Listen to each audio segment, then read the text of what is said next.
Forrest, you're going to open? Is that what I hear? Do you see my screen? Yes, I see your screen. Okay, cool. Yeah, I'm going to start off with a quick run through of the code of conduct, if everybody agrees with that. I think that's a very good idea.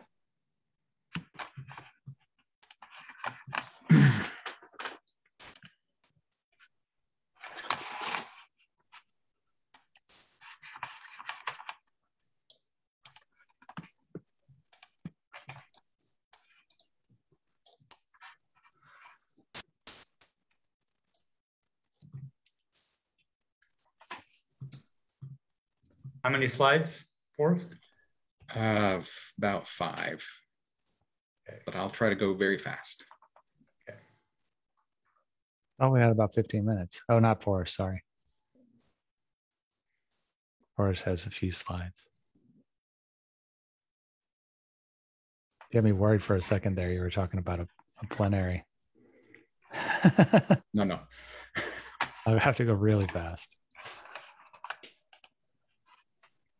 Forrest, we had 2 minutes until noon.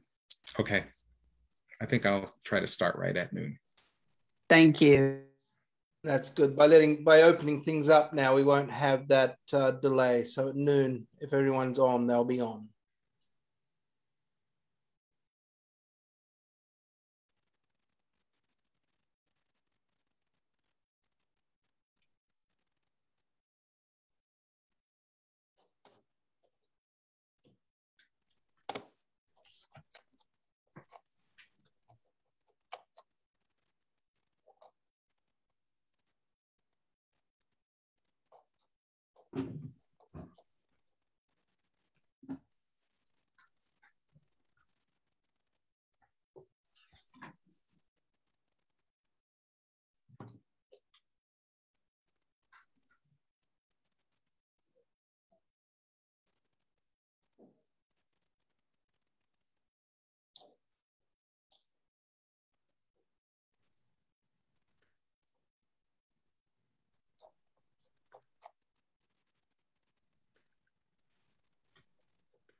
Okay, it's noon. Hello, everyone. Welcome to the 4th day of the AI for ESP workshop. I'm Forrest Hoffman, and in collaboration with my colleagues Nikki Hickman, Haruka Wainwright, and Scott Collis, we're going to do a quick run through of a code of conduct for the workshop and other AI for ESP meetings, just so everybody's familiar with that before we start the plenary presentations. So let me begin. We have a code of conduct. AI for ESP convenes workshops and meetings that are meant to be welcoming, respectful, inclusive, and collaborative. The meeting organizers and our DOE sponsors are committed to providing a professional and safe environment for all people, regardless of race, ethnicity, gender identity or expression, sexual orientation, physical ability, nationality, age, socioeconomic status, and belief. As a part of registration and online identification, all attendees of these meetings are expected to provide their true professional name and primary affiliation and contact information if requested. Participation in the workshops and meetings implies your acknowledgement and agreement to abide by the code of conduct that I'll describe now.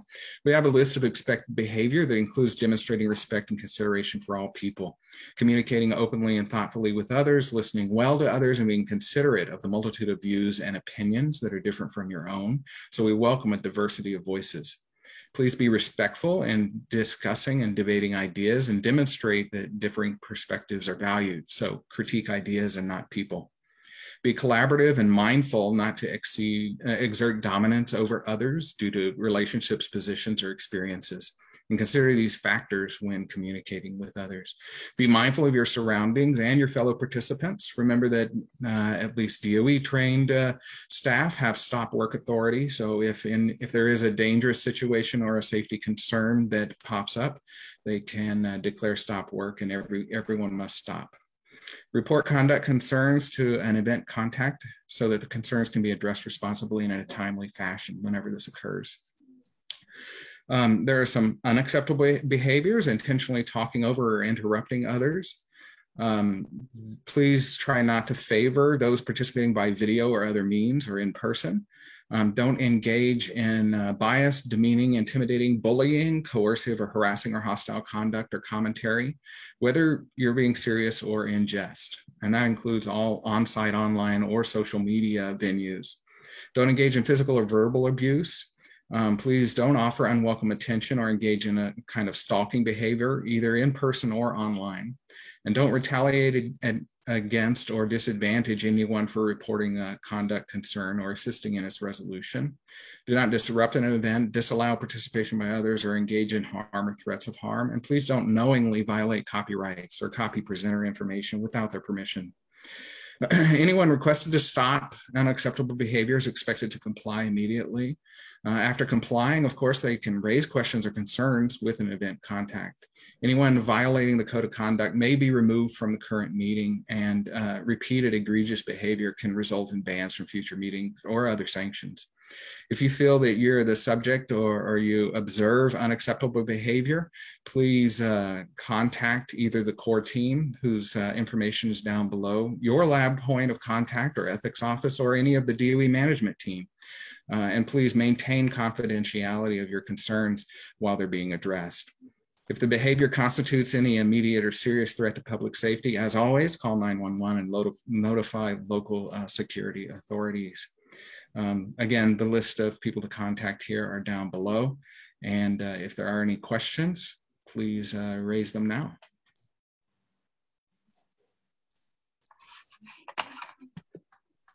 Okay, not hearing any. Let's move on to our plenary presentations. We have two great speakers this morning. First up is Xiaoping Shen, who's an associate professor in the Department of Civil and Environmental Engineering at Penn State University, where he leads the multi-scale hydrology processes and intelligence group there. His research focuses on fundamental understanding of interactions between hydrology ecosystems and energy and carbon cycles by combining state-of-the-art machine learning or deep learning methods and physically based hydrology models. He received his BS in environmental engineering from Sichuan University in 2003 in China, and his PhD in environmental engineering from Michigan State University in 2009. He was a postdoc at Lawrence Berkeley National Laboratory, and that's where I first met him. And he collaborates with many DOE scientists at national labs. Xiaoping's most recent work is focused on systematic deep integration between machine learning and process-based methods that he calls differential hydrology. Please share your screen and start, Xiaoping. So Forrest, do I still have 50 minutes or just 10 minutes? Yes. Yes, you have 15. Okay. Nice to see you, everyone. This is Xiaoping from talking to you from Zurich in Switzerland on my sabbatical. And today I will talk about differentiable hydrology, which I argue as the second phase of the department of hydrology and a systematic way of gaining knowledge. And this is the work by graduate student Dapeng Feng, Wenping Tsai, and others that I don't have space to put their pictures on. And please follow me on Twitter. I follow that. So overview of the talk, the first phase of hydrologic deep learning, we have a lot of success, and I will talk very briefly about some of these. And then I will focus on the second phase, that in my opinion, the second phase, which is, the differentiable hydrology, and we can argue about the terms, and there obviously need to be some debate about the terms.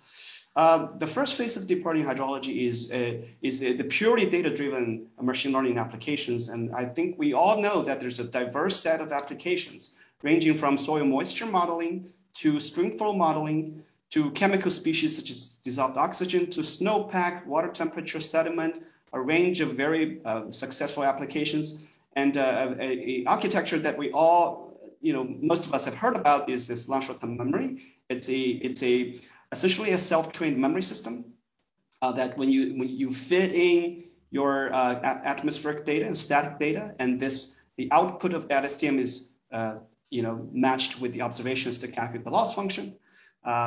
Okay, so very briefly, in 2017, this was the first application of LSTM in hydrology, where we trained LSTM on the soil moisture data, and sort of in a standard way. We trained the model in 1 year, and we tested it in the other year without the intervention of any other data point. You see this blue line is LSTM for a good performing cell. It almost went through the data points, which is a SMAP soil moisture, almost exactly. For a medium performing pixel, it's capturing most of that variation except missing some peaks. Later on in another paper, we showed that the LSTM can not only capture the 1 year's data, the 1 year's behavior, but also going into multi-year and be able to capture the trend. Since then, it has been highly successful, and a lot of you saw LSTM actually first through rainfall runoff applications, which we also later did. In one of the paper from Kratzet et al., they showed that LSTM, when you apply it to rainfall runoff problems, it gives you an NSC, median NSC over KMOS data set. Which NSC is Nash-Stack Cliff coefficient. LSTM gives you 0.74 at the median, which is much higher than the traditional hydrologic models. And we further showed that you can dedicate some of that data assimilation math to the machines. Normally you have to run ensemble common filtering, you have to choose what bias correction to do, but we showed that why don't we just dedicate that part of the math to the machines? And once we do that, we can assimilate past observations, recent observations to improve future forecast, and we get an NSE of 0.86, which is very high. Then there has been hundreds of applications of LSTM per year. And I have not spent too much time on them. In one of these applications from our work, we showed that the LSTM can actually figure out people. We showed that in this work, we showed that for basins with major reservoirs, they are characteristically different from the reference basins. And however, if that data is available about what you did in the past, LSTM can actually figure out what you did and very well predict what's going on into the future. And it's applied for water temperature problems, dissolved oxygen, and it's also applicable for data sparse areas. You can apply transfer learning to go from data dense areas to data sparse areas. So those are a lot of the work that have happened in the purely data-driven regime. So we can see these are the models. These purely data-driven models are like the cold-blooded, emotionless robots that just do a darn good job. And everywhere in most every domain in science, they're chasing human modelers, making them run for their lives. But the problem is we don't understand most of these models. We don't know, it's hard for us to figure out what they're doing. What we need are essentially these robots that we can control, or a blend of human brain versus method components. We can call it cyberpunk kind of models where we understand, we can control them, and we can get a lot of scientific insights from them. So that leads us to some summaries of the first phase of hydrologic deep learning. There's lots of success. Deep learning models often outperform existing models in accuracy, right? Traditional models, it shows us that traditional models are far from leveraging that information in the data. It shows us we can also dedicate mathematical problems to the machines.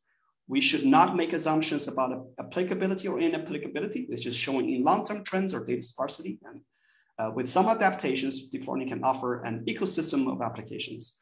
And there's, very importantly, there's an effect of data synergy. When you have a big data, it turns out to really help every model in its own region.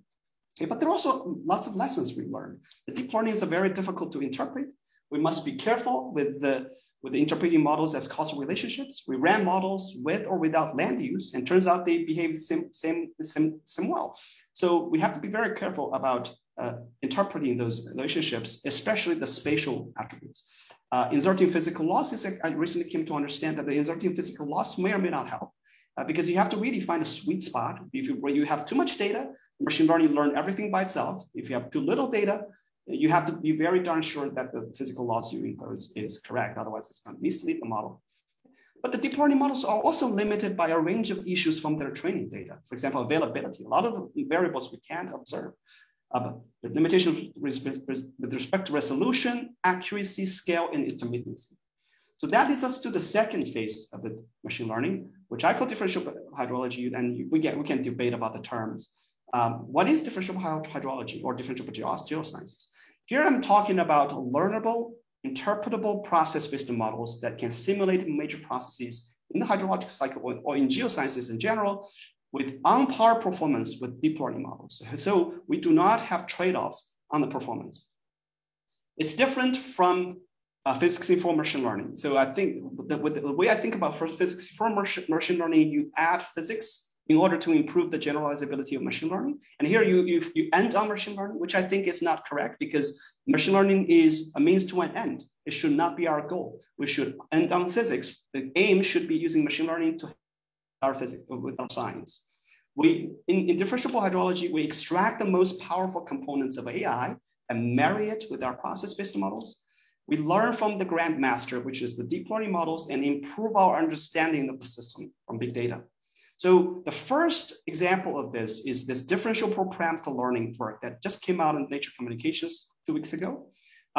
This was motivated by the fact that there's many variables we cannot observe on large scales. For example, ground ET, groundwater, deeper soil moisture, we care about them, but we don't have enough observations.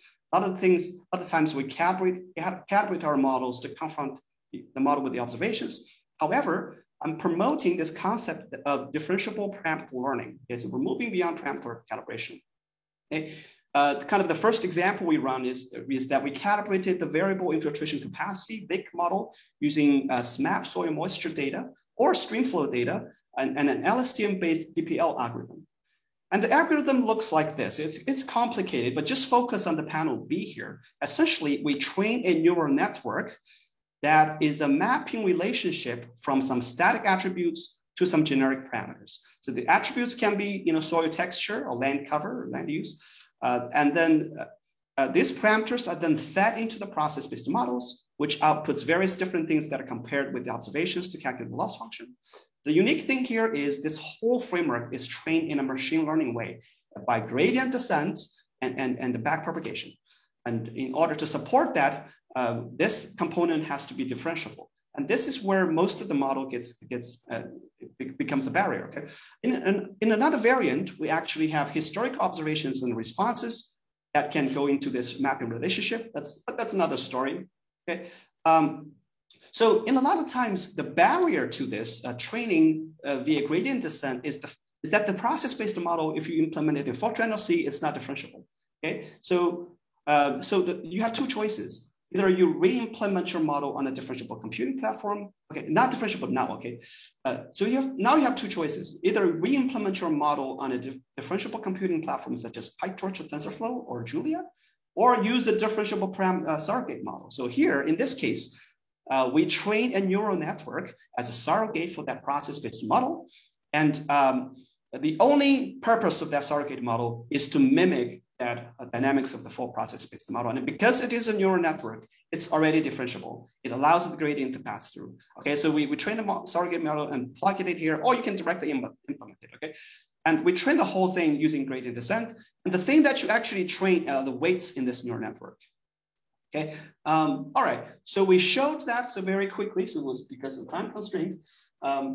We showed that we compare very favorably with previous multi-scale regionalization schemes and other regionalization schemes. So I won't spend too much time on that comparison. But one thing that is interesting is that for the uncalibrated variable evapotranspiration, you can see that the DPL generates lower bias and higher correlation with the MODIS data. We know that MODIS isn't perfect, but matching MODIS better allows us to see that the DPL is getting better physics for the right reason. It also generalizes better in space. So this cyan box is the training grid cell, and this orange box is the test grid cell, a neighbor grid cell. So when we generalize in space, you see with the shuffled complex evolutionary algorithm, which we compare to, you see a noticeable bump, which is what you expect to see. But with the DPL, you do not see that bump at all. It almost has no spatial generalization error. And once you see this map, you understand why. The parameter fields of DPL gives you a physical coherence where there's some physical patterns, whereas the parameters out of the shuffled complex evolutionary algorithm is like a jumbled mess because every problem is solved independently of each other. There's no mutual interaction. But for DPL, we have this spatial constraint because one uniform network is trained to predict parameters for all of these grid cells. Okay, so we kind of alleviated this problem of equifinality, and that also allows us to tap into efficiency here. I don't have too much time to dive into this, but what is shown here is as you increase the amount of training data, we see that the convergence of the algorithm become faster and faster. And it is actually orders of magnitude faster than SCUA. If you were to train over continental US over using a CPU cluster at SCUA, you might need a 100 processor cluster, train it over 2 to 3 days. Whereas for DPL, you need only 1 GPU, train it for an hour. So that's a dramatic difference, okay, dramatic difference. And we see that there's a very beneficial scaling curves. When you have more data, your performance becomes better, the uncalibrated variable becomes better, and your cost, it decreases dramatically because you're leveraging into that economy of scale. So one analogy is, if I learn to fix my house, I pretty much know how to fix my neighbor's house because these problems are very similar. So when you train it in a machine learning way, you are tapping into these commonalities and, you know, almost like an economy of scale. So, okay, to kind of move beyond the DPL, this ongoing work, I see that the process-based models, you can see them as, you know, harmless little dragons, but once you marry it with DPL, that becomes like a kid-sized dragon that looks a little threatening, but you feel like you can defeat it. However, if we further grow our model, you grow into a fully grown process-based model that can do very well on all metrics. And this is what we see here.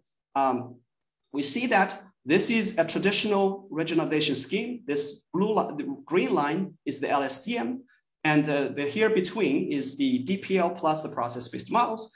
And this purple line here is the modified HBV plus the DPL. So we also allow the neural network and big data to guide us how to modify those models. So one of the things we did is that we look at equation between rainfall runoff factor and the soil moisture over field capacity. You know, in the original HBV equation, it's a nonlinear curve, but it only curves up around the x-axis 0.7 to 0.8.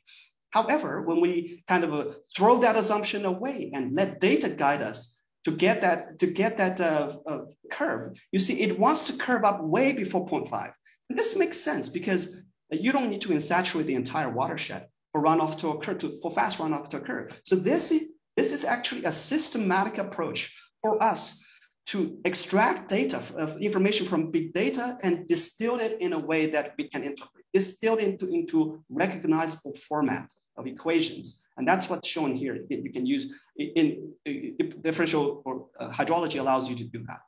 With that, I will end it here. Maybe have 1 minute for questions. Thanks, Xiaopeng. Yeah, we could take one quick question as we move to the next presentation. Phil, please feel free to use the Q&A chat. We'll be keeping an eye on it. Except we actually know Q&A chat.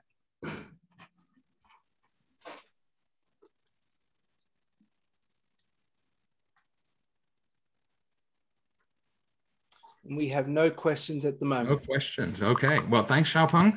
That was great, and I like your medieval analogies to help us understand the process of development as this work has come along. Okay. Our next speaker is Rob Ross. He's a senior computer scientist at Argonne National Laboratory, a senior fellow in the Northeastern Argonne Institute for Science and Engineering, and director of the DOE SCI-DAC Rapids Institute for Computer Science and Data. His research interests are in systems software for high-performance computing systems, in particular distributed storage systems and libraries for I/O and message passing.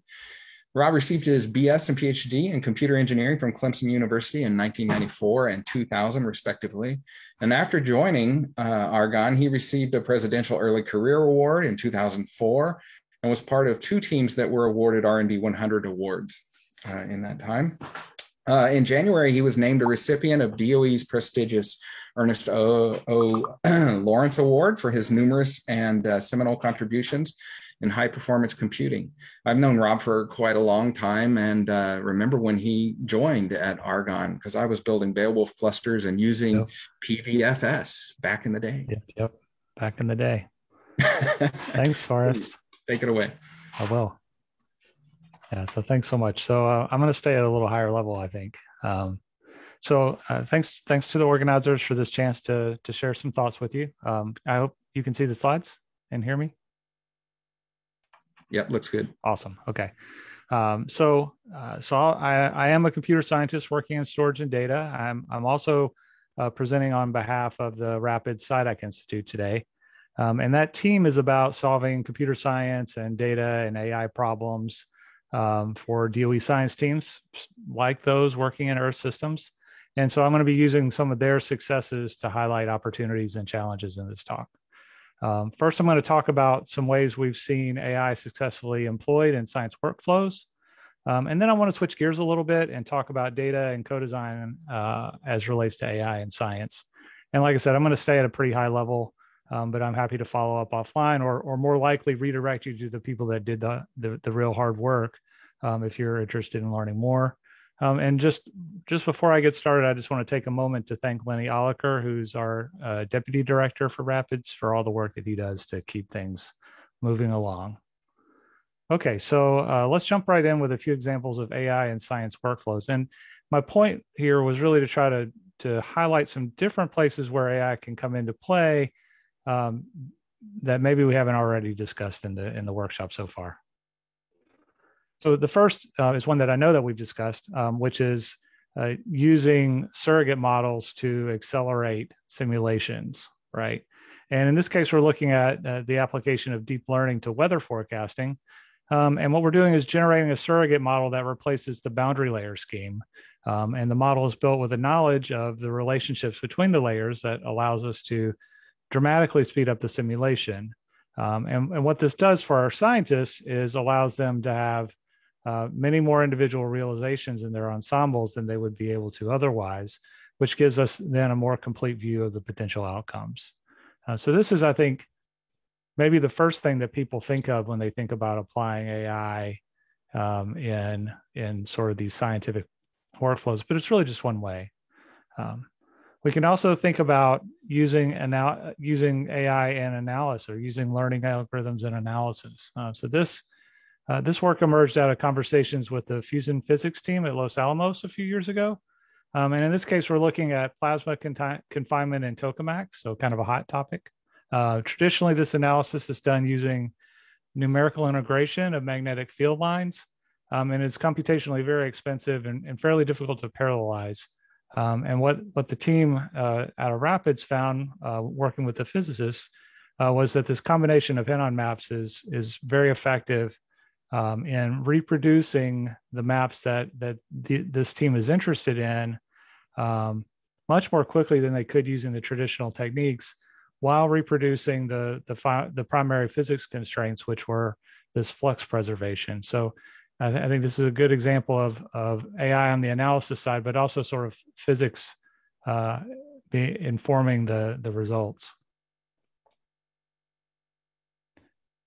A third way that we might take advantage of AI or learning in general in our workflows is in compression. So we know massive amounts of data are being produced. This is, of course, something that I've spent a lot of time thinking about, and Forrest and I were working on years and years ago. And those volumes continue to grow. One approach that people are continuing to investigate and increasingly use is to employ compression, and in particular lossy compression. But when we employ lossy compression, it can lead to artifacts in our decompressed data that can be misleading or make the data less valuable, or even give us, the wrong idea of what happened in a simulation. And so what the team is developed in this particular case is an in situ, so during runtime, deep transfer learning approach to learn models that can remove the compression artifacts in the data. And so you write a lossy compressed output, and along with that, you write the network and weights of the appropriate model that is built to be effective in removing those artifacts from those output files.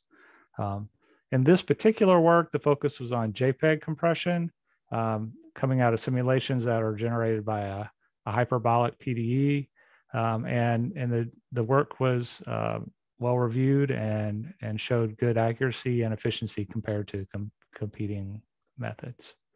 And this work was actually in conjunction with the Applied Mathematics SCiDac Institute that's called FastMath. So it was a collaborative work with that team.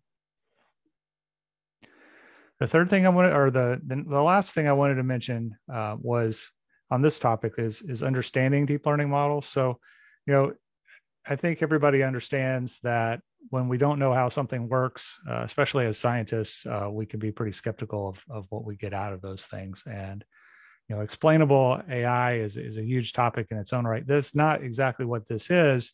This is really more about a visual tool for exploring how a model was put together and understanding what has happened in a model given a given input. This is a project out of Ohio State, and it's a visual analytics approach, building on really a rich both information visualization and scientific visualization capabilities that Ohio State and really Oscar have, and allows us to then interpret and diagnose these deep learning models. And this particular work was using image classifiers as the target, but I think it can be generalized into convolutional neural networks in general as well. So I just wanted to sort of drop some examples of different places in this workflow where we might think about employing AI if we're not already. And this covers really sort of the span from initial analysis or initial simulation to analysis to output, and then to understanding the models. I think is a pretty good way to think about it. And with that, I'm going to switch gears for time. And what I wanted to sort of talk about for a minute, first of all, is just something I'm interested in. But central to all of this, both the science and the use of AI, is data, right? Scientific data, but also lots of different kinds of data. So configuration data, model data, output data, performance data. And when we think about all these different classes of data and we think about AI, I think we have to think about co-design. And I know it's come up numerous times already in the workshop, but for the rest of the talk, I want to focus on data and data infrastructure and how co-design and collaboration with AI teams and scientists all kind of fits together in this sort of subset of doing good science. So this is an early AI lesson that I had. So the project is about taking data on I/O behavior from a tool called Darshan that is installed on a lot of HPC platforms, and using that data to cluster similar application runs together, and then look at the performance of those different runs and use that as a way to try to help performance engineers figure out why particular runs are going slowly and other ones are going quickly, by looking at what is the same and what is different about things that at the high level are very similar. And we've got a number of publications out of this, and we've been really happy with it. But what we don't usually talk about is how crazy difficult the feature engineering was for this project. The data model that we used inside of this Darshan tool was designed over a decade ago, and it was designed with humans in mind, and we had no idea what needed to be done for that data to be used in a learning context. And it took us 6 or 8 months of weekly meetings to finally get that data into shape where we could get rational results out of learning algorithms on it. And so one of the lessons that I learned from this particular project is, especially now that we understand that there's a really good chance that our data is going to be used in a learning context, we should engage with AI experts early and co-design what it is that we're writing out, what it means in such a manner that AI algorithms are going to be more readily able to use that data. And maybe that's obvious to everyone else, but certainly it wasn't obvious to us, and we paid the price. And so I think it's worth saying. So the second thing I wanted to mention is that I've learned a lot through interactions with Earth systems and also high energy physics communities.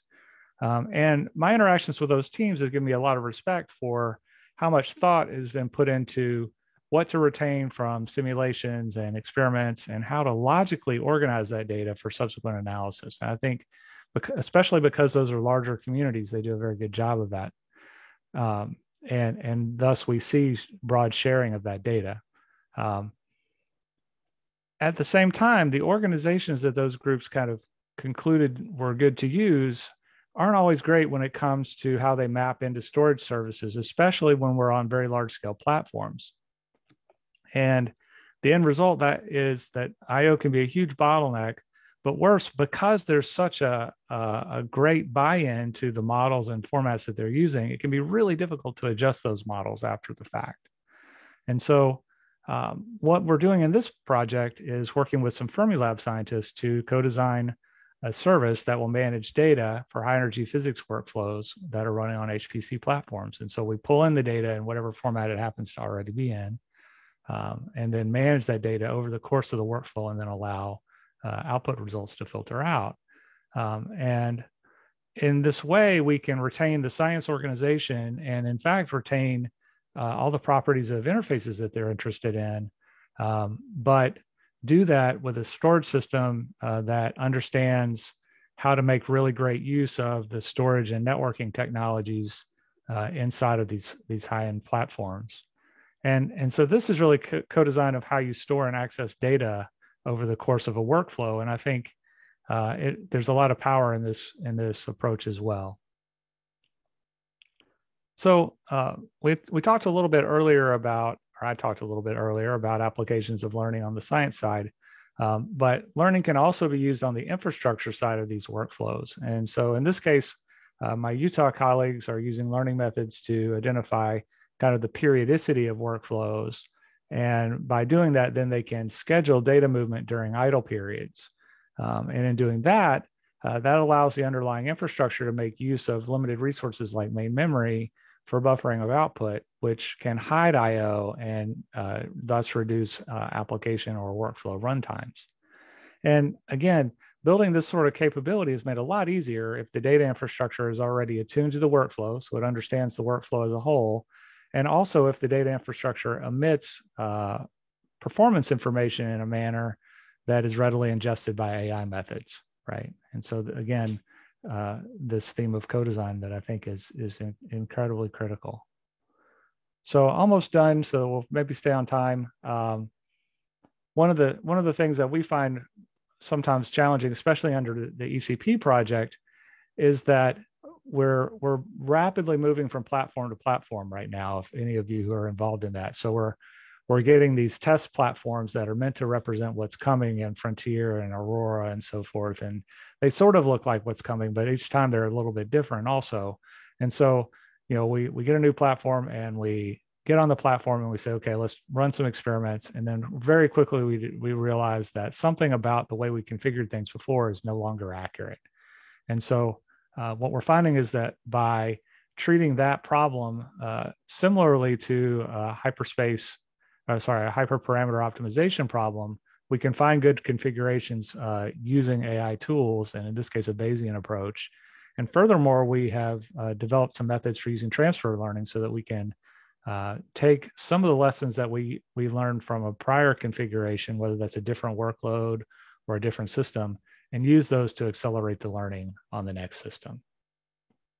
So kind of wrapping up, I see the greatest successes in AI, across these workflows are likely to come with co-design with all four of these groups involved. The domain scientists, which are the foundation of the problem and the solution, data and knowledge management experts that help us capture as much information as possible and make it as interoperable and reusable as possible.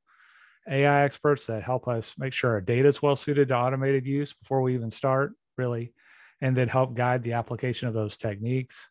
And storage and I/O experts that are helping map data into these architectures so that we can squeeze everything we possibly can out of these platforms. So I think it's imperative that we get all these groups talking. And I see representatives of all these different worlds in the room for this workshop series. And so I think that's really encouraging. And I look forward to seeing what it is that we uncover together. Just to wrap up, I've tried also to sort of give you some flavor of what Rapids is about. And, so we're always looking for opportunities to collaborate. And if you saw something in here that you think would help you in your work, please do reach out and let us know, and we'll talk about that. And with that, thank you for your time. Thanks very much, Rob. We have time for a quick question, if there is one. Please feel free to put your questions in the Q&A.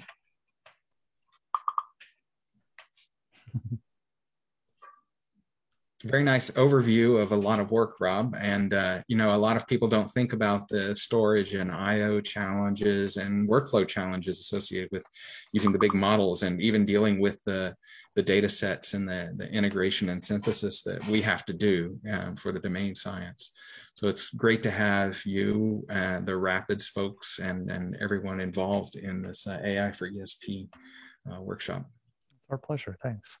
Just to add, as we go into sessions and throughout the rest of the workshop, it'd be great for folks to think about, like what Ross showed with the high energy particle physics platform. What would a bespoke platform for the kind of work we do in the Earth system sciences look like? It's a very interesting thing to think about.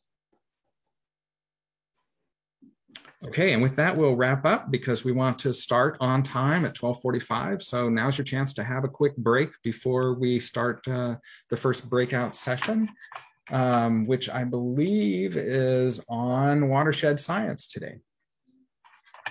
So see you there. Thanks. Bye-bye.